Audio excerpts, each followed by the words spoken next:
Bonjour everyone, I'm Tuula Rampont and I am the France Correspondent for International Living. Very happy to be coming to you today from Montfort in the Dordogne. As you can see, it's a beautiful day here today. And we are talking to Wendy and Bob Arbeit. who have been so kind to talk to us today about their experience living in France, why they chose this beautiful village, and a little bit about what they can share with fellow international living readers about coming to France. So, what brought you guys here in the first place? Had been here many years before.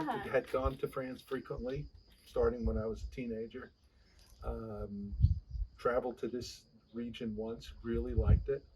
And when we were married and we had young children and we needed to escape from everyday Parenthood. Parenthood. Yeah, well, we brought our kids with us. We brought the kids, but we brought a nanny. Okay. And we decided, 26 years ago, while we were here, to look for a house. Okay. with the intention of one day retiring here, Mhm. and in the meantime, possibly rent it out week to week, which we did. Yeah.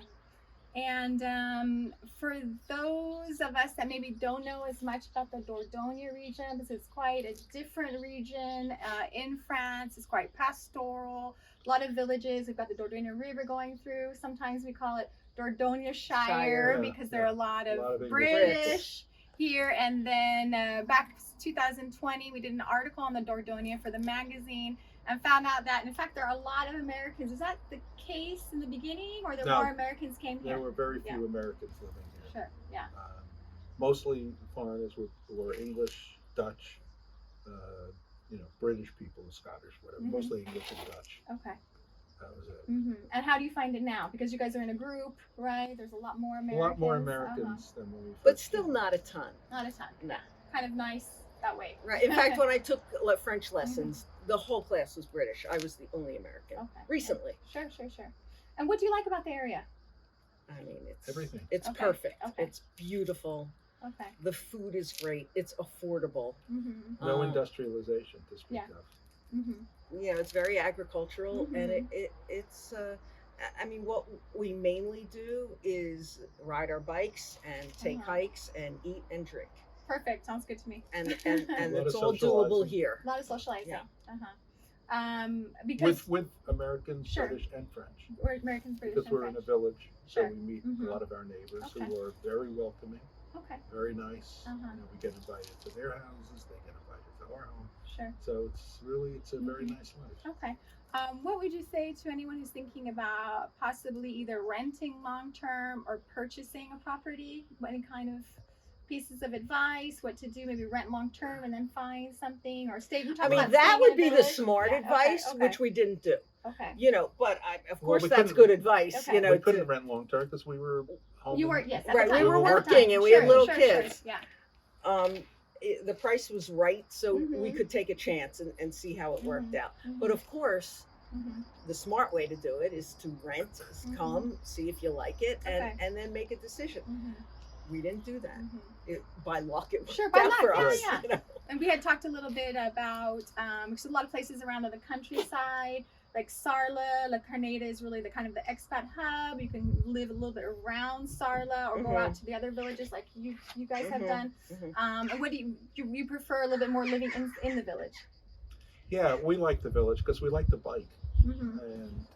and we like to hike. So it's just easier to walk out your door Mm-hmm. with your bike or Okay. just to go for Yeah. a hike. Mm-hmm. The city, the Sarla, especially in July and August, it's very crowded. Okay. So we prefer to be in Sure. the country because it's Mhm. easier to go into the city and spend some time. Mhm. But there's village life, and then there's real country life. Sure. Being secluded, being isolated, and some people love that. But it wasn't for me. I don't speak French. Okay. Bob does. Mm-hmm. And living in this village where you can hear people walking by, and we've made so many friends over the just years. from listening to people talk, and we'll offer them a glass of wine. They'll that's come great. in. Yeah. That it's very easy to make friends here. Absolutely. In a village. If you're in the woods, while it's beautiful, Sure. it's isolating. It's isolating, yeah. And we are here at your beautiful home, which is gorgeous, which I got a tour of. Thank you. Thank you very much. And this gorgeous backdrop, we've got a chateau. Do you mind sharing how much you paid for the home? $115,000, 26 years ago. Okay. Fully furnished. And fully Okay. renovated. Okay. Right. Great. Yeah. And we were saying that perhaps some comparable prices nowadays, you said we're saying you may still get something for about 110, 15, but something would need work. Would need work. Would need work. Would need some work. And the taxes here are negligible. Mhm. You know, I mean, the taxes are less than $1,000. I'll tell you, a friend of ours was looking in that price range in Sarlat. It was impossible. Okay. In In Sarlat, Sarlat, yeah. dumps. In the I Sarlat mean, area. you know, Yeah. in the beautiful part Okay. of old Sarlat. Sure. And it was, you know, it was hard for her Sure. because she just couldn't She find couldn't, anything. yeah. It was an awful Yeah, experience.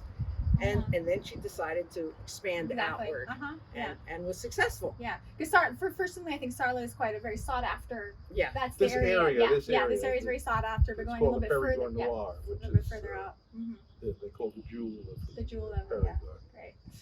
And we have to say that you have quite an interesting, and we're all a little bit envious of your situation in terms of retirement, because can you share where you live the other parts of the year?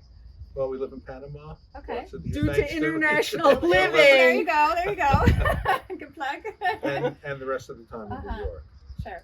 But less in New Uh-huh. York now than Uh-huh. before. But we started in France 26 Okay. years ago. Mhm. And then we started reading International Living, and International Living was promoting the idea of a Mhm. home in Panama. So we looked into it, and it, you know, again, it worked out well for Mhm. us. So, and what time of the year are you in Panama, more or less? Usually January to April. Okay. And then you're coming back here and less time in New York. We'll Well, go back to we New go York. back to New York like in Okay. April. Uh-huh. Yeah, Uh-huh. until maybe mid-June or something like Mhm. that, and then we'll be here Okay. for 5 or 6 months. And Mhm. then, you know, repeat it. Great. I remember we talked one time previously, and I thought it was a great piece of advice that stuck with me. You said, don't worry so much about the cost in terms of it is doable for people. I think people think that you have to be incredibly wealthy to be able to live this kind of lifestyle. But what could you kind of add how you were able to do that, and maybe a little bit more? What, We're incredibly wealthy.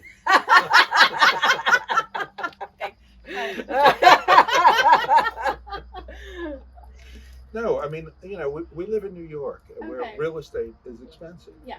So once you leave the New York area, I don't mean to go to California, yes, but yeah. you know, when you come to France, real estate There is you go. not Yeah. expensive, Yes. and the taxes, And the taxes. are very reasonable. Right. And when you go to Panama, real Same estate thing. is not There that you go. expensive, There you go. Okay. and the taxes Yes. are either Uh-huh. non-existent Sure. for the first 20 Yeah. years, Uh-huh. or very reasonable. Mhm. So we were able, you know, Sure. we have a great apartment in Panama, in a place Mhm. called Coronado. Okay. It's 4 bedrooms, 4 bathrooms, Wonderful. overlooking the Pacific. Wonderful. Yeah. You know, that we paid peanuts for Yeah. compared to what you would pay for a similar apartment, let's say in Florida or California, Yeah. you know, Uh-huh. oceanfront. Sure. It just doesn't exist. The other thing Uh-huh. is that when you live in a place, you're not going out to dinner all the time. Yes, You're yeah. not, you Sure. know, you're Sure. not It's on It's vacation. not vacation. So yeah. you're eating, you know, Okay. you go to a supermarket, you Sure. buy what's on Yeah. sale, you cook it, you know. Absolutely. Absolutely. It's your home. Right. And It's your the home. wine is Yeah. much cheaper Yeah, here, sure. Right. you know. Yeah. So Mhm. it's not as if you're on vacation and you're paying those Sure, prices sure, every day. Yeah. Yeah, I think it's really important to touch on, especially for France, as you mentioned for Panama, that the real estate costs are so much cheaper that maybe people don't have that in their mind when you're making a comparison between living in the United States. Right, it's totally different. Mhm. It's just totally different. I mean, you know, for a place that you would pay, you know, over $1 million for in Panama, you can get for 200,000. Sure, sure. You know, Wonderful. and in New York City, you know, 1-bedroom apartment in Manhattan, you know, the price is ridiculous. Sure. And then you have the maintenance charges, Mhm. where it just becomes so. Now we Yeah. do have costs, you know, that other people don't Yeah. have. We have healthcare costs in 3 countries. Yeah, okay. And we have car costs Yeah, that in makes- 3 yeah, sure, countries. sure. So these are things Yeah. you have to look into, Right. how to do it economically. Absolutely. Yeah, that's something important to mention for the Dordogne compared to other maybe regions, like we were in the south of France, for example, or southeast where we are. Mhm. You need a car. Oh, you need a You You car. need a car You here need a car. too. You Yeah, need a You car. need a car. Yeah. You absolutely need a car, and to think of this cost. Right. When you think about where to Yeah. move. Any last pieces of advice? People thinking coming over to France? Do you need French? What about the? Oh, You well. know, what do you Well, think? it helps. It certainly helps to know Sure. French. Okay. There's no question about Okay. it. dealing with bureaucracy? Have you found it? Well, We you guys really- are on we part haven't- time. yeah, You're on the we part haven't time. done Well, that. Yeah. we got a letter in the mail Uh-huh. like a couple of weeks ago that said Every house in had a French. register. every house has to go to Sarlat and, Uh-huh. and register. We don't know why. Okay. We don't That's understand France. it. That's France. We went. You went. You We went, and other Okay. people were online, Sure. and I don't think Yeah. anybody understood Sure. it. Nobody But understood it. but we did it. Yeah. And once we got in, after Uh-huh. standing online, it took like 2 minutes. The lady, Mhm. was fine. She did Sure. everything for us and said, Uh-huh. "Okay, you're done." Great. Last question. What do you like most about France? Way of life. Way of really. life. Way of life. The whole, 2.5 hours for lunch. Everything closes down. Uh-huh. You get into a more relaxed It's an lifestyle appreciation of everyday living. of life. Love life. Yeah, Right. yeah. That's what you found as well. Okay. Well, thank you so much. Thank We're you, so Tuula. happy. Nice meeting you in Yeah, person. Absolutely. And if you want, you can go on the International Living France page and read more about this wonderful couple and how they made their move to France and Panama. So thank you very much. Au revoir for today.